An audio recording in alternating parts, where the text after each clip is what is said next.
Nós queríamos ouvir mais. Boa tarde a todos. Antes de dar início à minha fala, eu não sei que horas começa a correr o cronômetro, mas como magistrado, o tempo e o prazo é alguma coisa difícil de ser cumprida. Eu procurarei, dentro do possível, observá-la, mas já fazendo essa observação de início. Eu quero agradecer, inicialmente, o professor Dr. Marcos Borges e o Dr. Flávio pelo convite que muito me honrou em participar desse conclave científico em que se debate um tema da maior importância que me é particularmente caro, uma análise crítica do processo civil contemporâneo que se denominou de avanços e retrocessos. Em particular, neste painel que respeita aos recursos. Quero fazer a minha saudação também aos membros da mesa, em nome do Dr.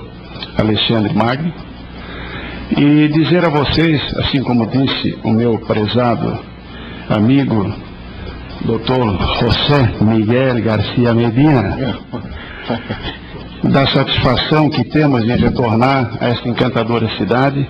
Aqui estive em 2005, num conclave que também foi organizado com a participação da OAB, em sede de juizados especiais, em que estive ao lado do meu amigo e de consorte, Fernando da Costa Torinho Neto, numa experiência que foi pela minha primeira vez aqui em Goiás, inesquecível. E com esse mesmo calor humano fui recebido de forma muito fidalga por os prezados processualistas e professores que organizaram esse conclave. Quero dizer a vocês que defini como tema da minha fala a trama recursal no processo civil brasileiro e a crise jurisdicional.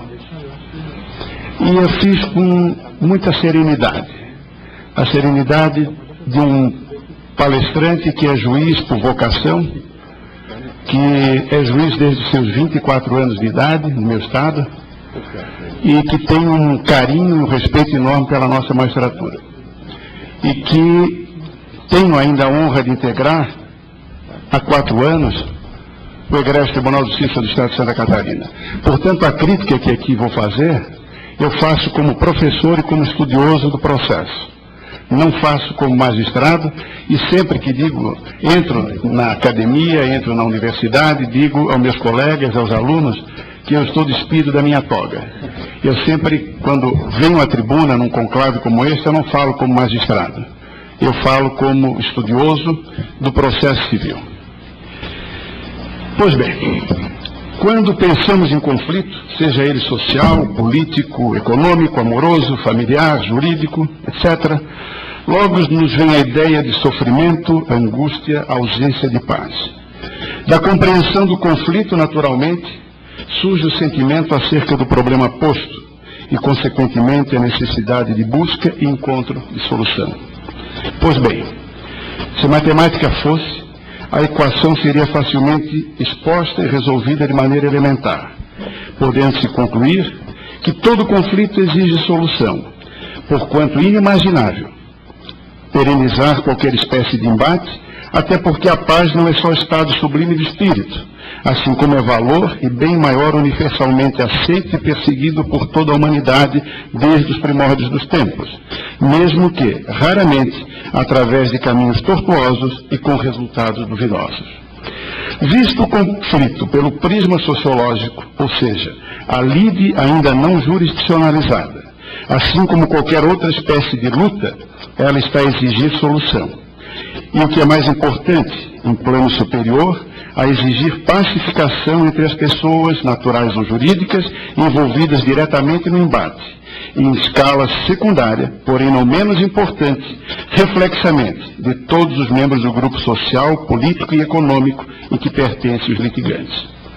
É assente que há muito baniu-se a possibilidade de autotutela, ressalvadas hipóteses de desforço e legítima defesa, surgindo então o fortalecimento paulatino e sempre crescente da jurisdição pública e privada, que é, em síntese, o poder conferido a terceiro imparcial de dizer o direito e, se necessário, fazer exercê-lo, o ius imperi, de maneira a resolução da lide pendente, desta feita jurisdicionalizada, fazendo o titular do direito reconhecido do plano jurídico e factual. Assim, afigura-se elementar que a busca da satisfação de pretensões, quando violado ou ameaçado um direito, passe inexoravelmente pelo crivo da jurisdição, que, por sua vez, para realizar seus fins constitucionalmente delineados, haverá de utilizar-se de um instrumento imaginário, determinado e definido como processo.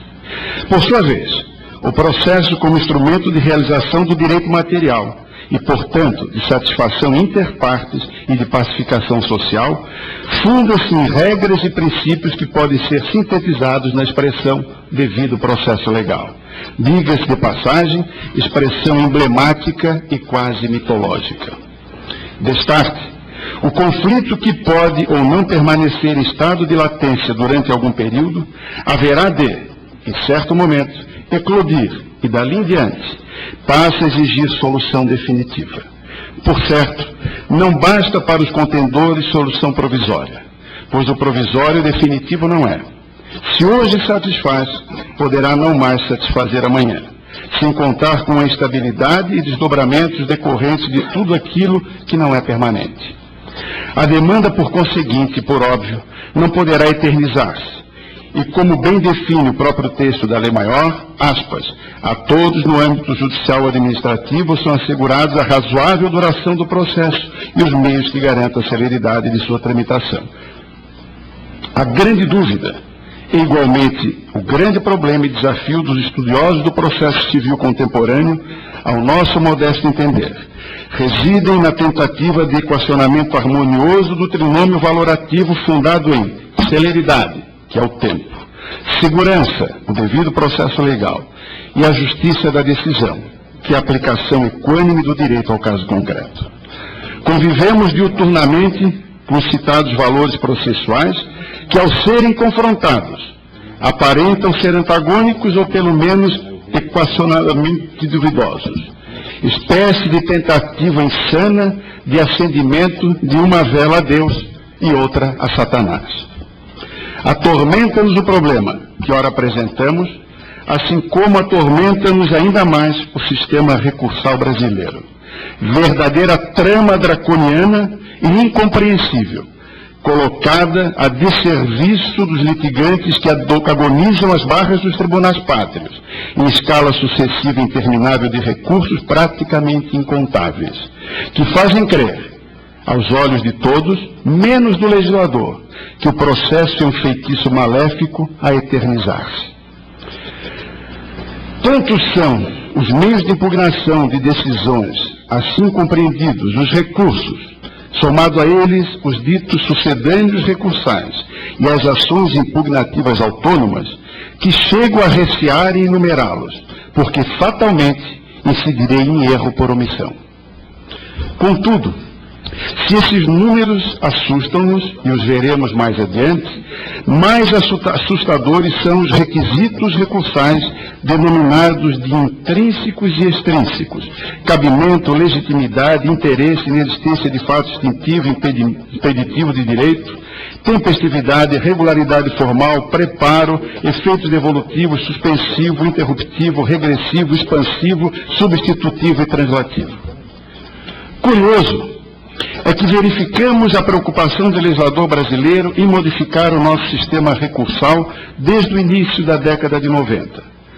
Pois dos 70 artigos atinentes ao tema esculpido no Código de 73, apenas 23 permanecem inalterados, ou seja, 67% dos dispositivos foram modificados, sem que resultados eficazes fossem verdadeiramente colhidos.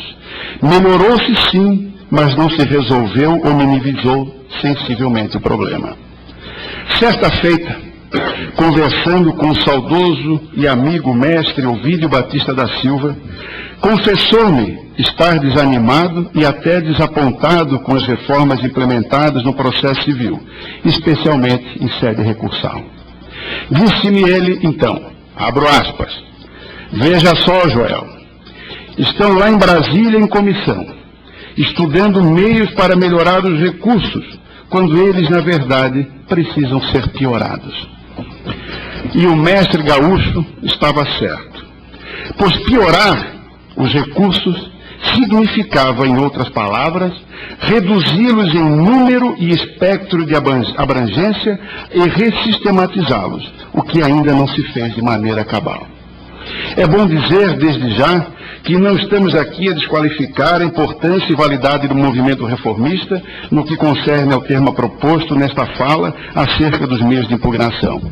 Inegável que as reformas implementadas no sistema instrumental civil brasileiro, em sede de recursos e meios de impugnação, significaram avanços legislativos dignos de nota, com resultados qualitativos e quantitativos muito superiores àqueles que nos foi oferecido com o Código de 73. Ademais, são os recursos, sem sombra de dúvida, um dos elementos basilares integrantes do chamado devido processo legal, merecedor, inclusive, de previsão constitucional no título dos direitos e garantias fundamentais.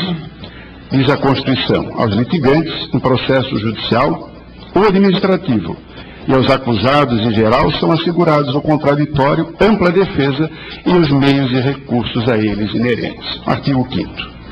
A problemática, portanto, ao nosso entender, reside, como dissemos, no elevado número de meios de impugnação colocados à disposição dos litigantes, que, como consequência lógica, abarrotam os tribunais e eternizam os processos, sem que os litigantes atinjam pretensões perseguidas e a tão decantada paz social em tempo razoável, somando-se a deficiente sistematização em que se encontram inseridos, a começar, por exemplo, pela manutenção da regra ultrapassada contida no artigo 520 do CPC, ao definir o duplo efeito como padrão de recebimento das apelações. Quando o legislador cultiva, cria e recria um invejável rol de meios de impugnação em nosso ordenamento jurídico, fico eu a pensar. Parece-nos que o legislador quer acenar dizendo, ingenuamente, que o maior número de recursos disponibilizados permite aos litigantes chegar a uma decisão ainda mais justa do que aquela precedentemente proferida, quando, na verdade, o número desmedido de meios de impugnação faz gerar tão somente insegurança jurídica, insatisfação daquele que teve o seu direito ameaçado ou violado e litispendência eterna. Mais do que assustador, é estarrecedora a quantidade desses meios impugnativos de decisões que de toda ordem aportam em tribunais estaduais, federais e instâncias superiores. E o que é mais grave, convivem num estado de letargia, como se o patológico fosse naturalmente saudável. Perdemos o senso crítico e a responsabilidade em prestar jurisdição estatal, pois vivemos num mundo de faz de contas, um mundo da Alice no País das Maravilhas. A crise da prestação da tutela jurisdicional, que ao nosso sentir é subproduto do direito instrumental, lembramos que o direito material jamais entra em crise, é, na verdade, uma espécie de vírus que contamina nossas regras de vida em sociedade. Está presente no seu processo de produção, projeta-se mais tarde sobre sua vigência, envolve e compromete o modo do direito e constante de todos os seus operadores, e não só dos juízes. Quando o direito ganha em volume, o que perde em qualidade, mais parece nos asfixiar do que trazer alguma ordem à nossa vida. Um produto que alardeia prevenir e resolver problemas acaba por criá-los. A frustração coletiva leva a protesto, mesmo numa cultura pródiga e tolerância. Até os mais conformistas já se perguntam para que serve tudo isso. Há no direito brasileiro dois vícios graves pedindo já há tempo remédio urgente. E nesse ponto escreveu Francisco Rezeque: nossas regras de processo, antes de tudo, parecem não querer que o processo termine. Os recursos possíveis são muitos. Creio não haver trama recursal tão grande e complicada. E pouca gente hoje crê que isso ajude mesmo a apurar melhor a verdade para melhor fazer justiça. Quando a Constituição garante, em qualquer processo, ampla defesa com todos os recursos a ela inerentes, O leitor de boa-fé supõe que isso é para que ninguém deixe de provar sua inocência por falta de instrumentos. Não se dá conta de que, em número muito maior de casos, o que essa regra favorece é a eternização do processo civil, quando sempre em favor da parte mais forte, eventualmente o Estado, e o comprometimento do desfecho, ainda que injusto, pela sua demora. Como se não bastasse, meus amigos, convive o Brasil do século XXI, ainda com um ranço de cultura colonial forjada no descaso, na inércia, no descumprimento das decisões judiciais de toda a ordem e instâncias. Criaram-se, inclusive, alguns adágios populares em face dessa infeliz postura, que refletem muito bem o descrédito para com o judiciário e a ineficácia das leis e dos julgados. Alguns dos adágios: vai reclamar para o bispo, mais vale um mau acordo do que uma boa demanda. Ganhou, mas não levou.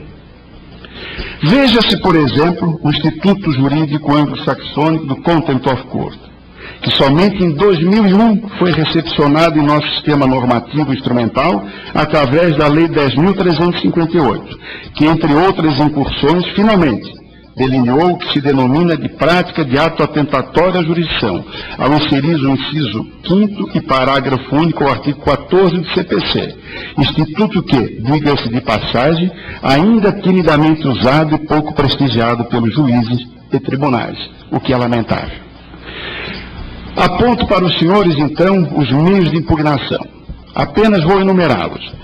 Os recursos assim considerados em sua essência ou natureza, também determinado recursos em espécie, são os seguintes enumerados no Código de Processo Civil: apelação e o recurso adesivo, agravo do instrumento, agravo retido, agravo interno do 557, agravo interno do 532, agravo interno do 545, embargos infringentes, embargos de declaração do 535 e 538, recursos ordinários, especiais, extraordinários, embargos de divergência e recurso extraordinário especial. 12 recursos. Sucedâneos recursais: reexame necessário, pedido de reconsideração, suspensão de segurança, agravo regimental nos regimentos internos dos respectivos tribunais. Já estamos em 16. Vejamos agora ações impugnativas: ação rescisória, ação desconstitutiva ou anulatória do 486, ação declaratória de inexistência ou ineficácia de ato jurisdicional e reclamação do regimento interno dos tribunais, daquele do 102, inciso 1, a linha L da Constituição Federal para o Supremo, e mandado de segurança agora regido pela Lei 12.016, no dia 7 deste mês. São 21 meios de impugnação. Vejamos, senhoras e senhores, alguns dados estatísticos que eu trouxe para vocês, e esses dados estão nos respectivos sites do Supremo Tribunal Federal e do Superior Tribunal de Justiça. São assustadoras as informações colhidas nos bancos de dados estatísticos dos tribunais pátrios, notadamente no STF e STJ. Seja pelo elevadíssimo número de recursos que aportam diuturnamente nos protocolos de distribuição, assim como o número de processos julgados e acórdãos publicados. Vejam, então, alguns dados para reflexão, a começar pelo Supremo Tribunal Federal, segundo indicativos oficiais extraídos do Portal de Informações Gerenciais da citada Corte, tirados por mim no dia 5 de agosto deste ano. Em 2008, foram protocolados no Supremo Tribunal Federal 100.781 recursos. Foram julgados 130.747 e publicados 19.377 acordos.